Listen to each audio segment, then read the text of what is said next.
Music is a powerful source of energy, and it has the ability to change your mood in an instant. Our next guest, board-certified music therapist Laura Anderson, is here to show us how she used music to heal children in other parts of the world. Take it away, Laura. I've got peace like a river. I've got peace like a river. I've got peace like a river in my soul. I've got peace like a river. Peace like a river. I've got peace like a river in my soul. That was great, Laura. Thank you so much. So, Laura, I know you hear it all the time. It's peaceful. It's just, it makes you feel good all around. I want to know, how did you work with children, help children from around the world with music? Music is so accessible. Even if it doesn't have words, it can penetrate the brain. It accesses the brain, especially with children. Playing music is so inherent, especially even around the world, halfway across the world. In India, we were able to use instruments as a way to work on physical attributes, working with children with cerebral palsy. So physicality, physical movement is a need. They really need to work on. And this is actually video of your trip. Yeah, so you see his hand there. He's able to reach, but then even with the drum, it's so motivating, he's able to reach a little bit higher. Do you see how sometimes, like, do they follow the rhythm? Absolutely. Do they really? Absolutely, you can see him there, yep. So these are the children with cerebral palsy. You know, one of the things that I'm sure just brings a smile to your face is bringing a smile to their face. Oh, absolutely. Really? Just seeing the happiness in their eyes was so touching. It was such a gift for us, too. So how did this all start for you, Laura? You know, I researched music therapy when I was in 8th grade as a project, and then I thought, you know, I was born into a very musical family, so it's always been a part of my life and my outlet as well as my expression and emotional outlet. And so I went through high school, went through college, and I was like, you know what, this is what I want to do. And so I found a college that there's about 72 in the nation that offer music therapy as a degree. Yeah, and that's interesting because I didn't know that was a degree, or that you can be certified to be a music therapist. Absolutely.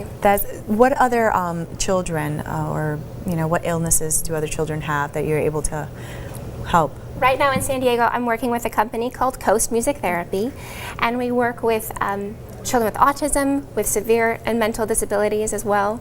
And so we're in the school system, and we're also in a clinic offering one-on-one adaptive lessons, or we also have a recording studio where we have one-on-one sessions there. What are some of the findings you see with children with autism?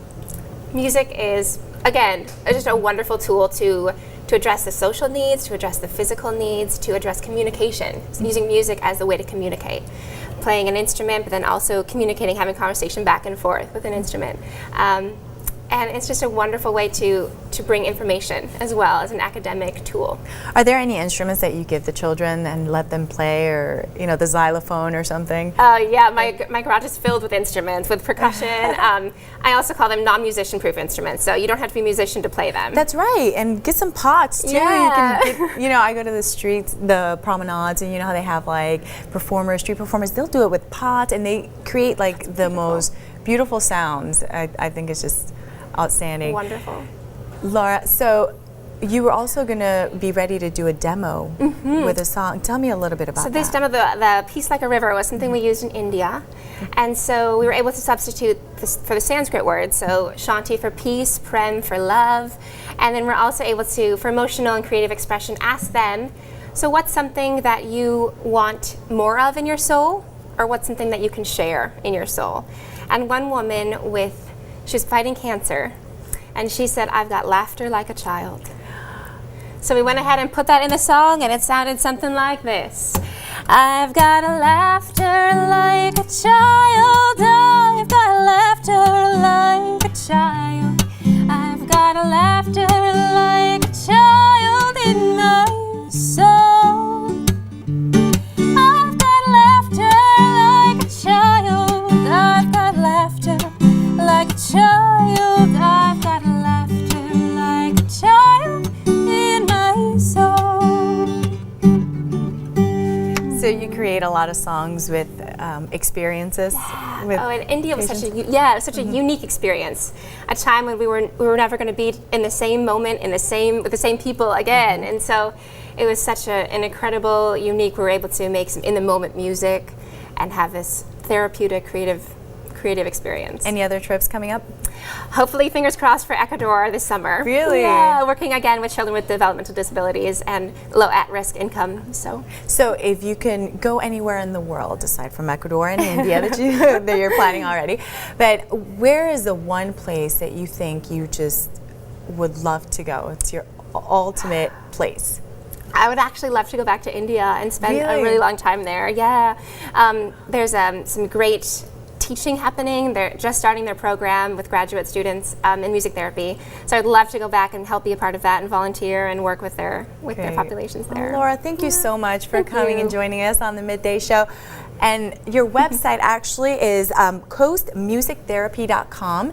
Anyone can go and get more information on music therapy. Please visit her website. Also, if you want to play a little something while I send us off to our break, there you go. All right, we have much more coming up. Don't go away.